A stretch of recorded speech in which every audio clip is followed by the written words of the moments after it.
L and a S and a D coming in like love, sex and danger. Drop a tab of E and make a rub up with a stranger. Now bother vex your mind and feel say, Lord, it might derange you. Buck up on someone, love, make this fantasy go on take you.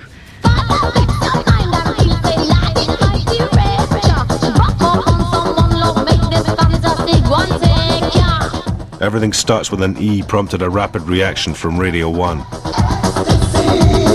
Radio 1 BBC banned it, and they said, you know, due to its lyrical content, and they said it was inciting the youth of today to consume drugs.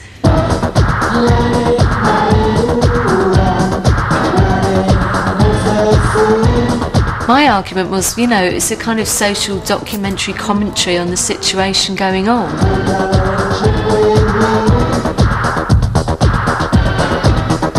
As acid house took over the nation, the papers fueled a moral panic.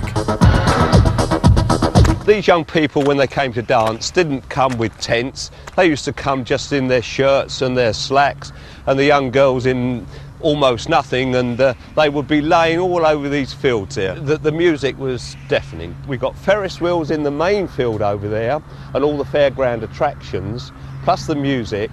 And over here, of course, is the cricket ground, where they parked the vehicles and created all that damage to the pitch itself.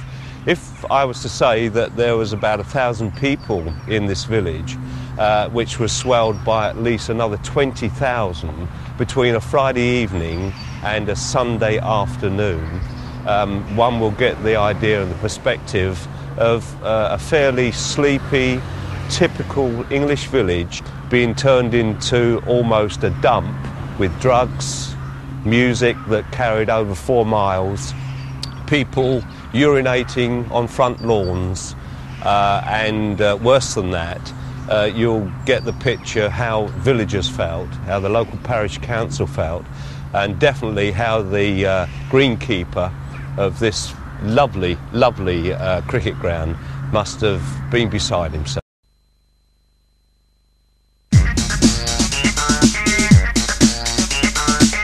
Throughout the summer of '88, every weekend another 10,000 kids lost it in fields beside the M25.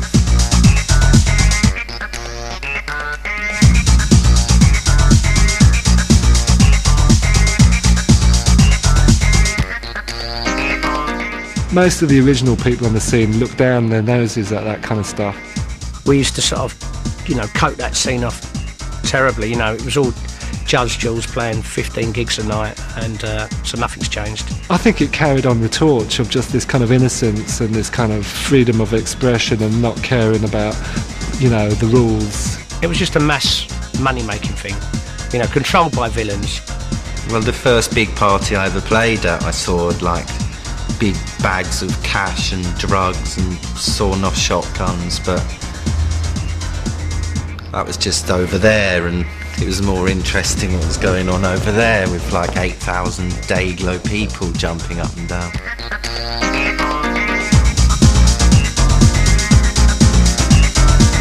So I went from like playing to 30 people to 8,000 within a couple of weeks. Some kid came up to me and said, you know, that track you played, well, the bass line changed my life. So I called one of my tracks, The Bass Line Changed My Life. And I called another track Energy after that party. I wouldn't credit myself with innovations. I mean, I was just a cog in the wheel, really. As the nation raved through another summer of love in '89, the police stepped up the pressure. We were getting up to 246 parties in the region a week. We'd have 2 of everything. We'd have 2 venues, 2 sound systems, 2 lighting crews, and if one didn't happen, we'd just go to another one. Simple as that. I then had to resort to tactics that probably were not totally legal, but were somewhat effective. The police were following us everywhere. They'd be following us, they'd be following all the people that worked for us, they'd be following the sound guys, they'd arrest the sound guys, the lighting guys. Tomorrow could see the beginning of the end of acid house parties. With the police seemingly powerless, in 1990 Tory MP Graham Bright entered the fray. Graham Bright, the MP for Luton South, is bringing in a private members' bill which could result in organisers being jailed and their equipment seized. But making the parties illegal only attracted more criminals.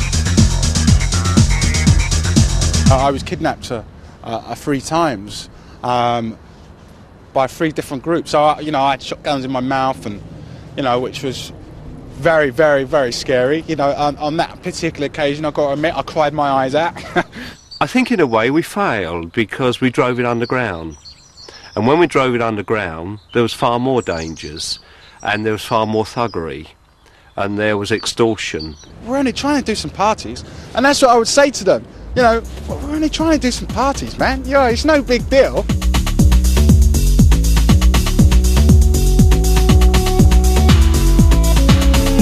I think there was a kind of unconscious reaction to the idea that Margaret Thatcher had propagated, that there is no society.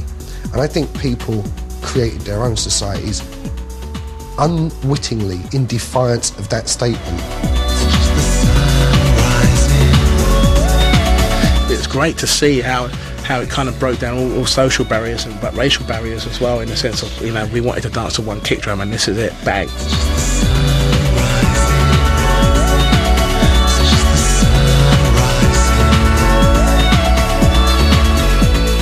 During that time, it was when we named ourselves, was when they used to build those big London orbital raves where you'd drive around the sort of Potter's Bar service station ringing up a secret number and finding out where the next rave was, and they were sort of marching around the M25 towards us until one appeared about 2 miles away from our front door, which was crap, actually. It was a crap party.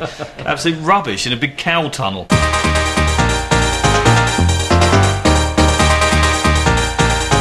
Inspired by Chicago house, Detroit techno and the M25 rave scene, Orbital's chimes signalled Britain's total mastery of the new dance music. Yeah, I can turn that on and off, and that brings that sound in and out. These are MMT8s, these are what we use live. They're basically little hardware sequencers. They work in a system of, each machine has 8 loops, 8 different pieces of music, if you like, that they're all loops round in time, but then each machine has 100 of these groups of 8. This is all sort of going round. I might think, let's have some drums, and let's change the sequence at the same time. So I'll push that along, and there we are into another part of the song. This is going round. It's a different pattern now, hence the different tune. Might do something like this, put the bass line in, take the drums out, and then sort of prepare myself for something a bit bigger, and bring all the drums back in, and there we go, chime in a live fashion. So Paul's placed that on there.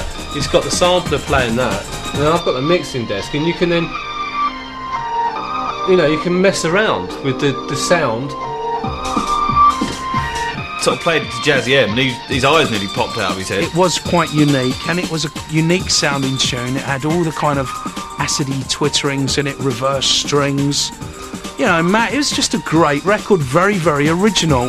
He was listening to it on headphones, and he was selling all these records on a Friday evening to all the DJs, and he said, look, I can't play it out loud, I've got to, be selling people things. And he listened to it and went, hang on a minute, whipped his records off and played it, and just stood there laughing. All these people going, oh, I'll have one of them, oh, I'll have one of them, oh yeah, I'll have one of them, and all these DJs asking for it, saying, you can't have it, it's a tape. The only way to actually cut that record was from that cassette, which I did. But it actually came out slow, because I recorded it on my dad's tape deck, which actually ran slightly fast, so it's actually like a couple of BPM slower than it was supposed to be. When we actually licensed it to FFRR, because Pete Tong went after it to sign it up, to save kind of face and embarrassment, we put the cassette onto a DAT, a digital audio tape, to actually then sell to him, so it wouldn't look too cheap.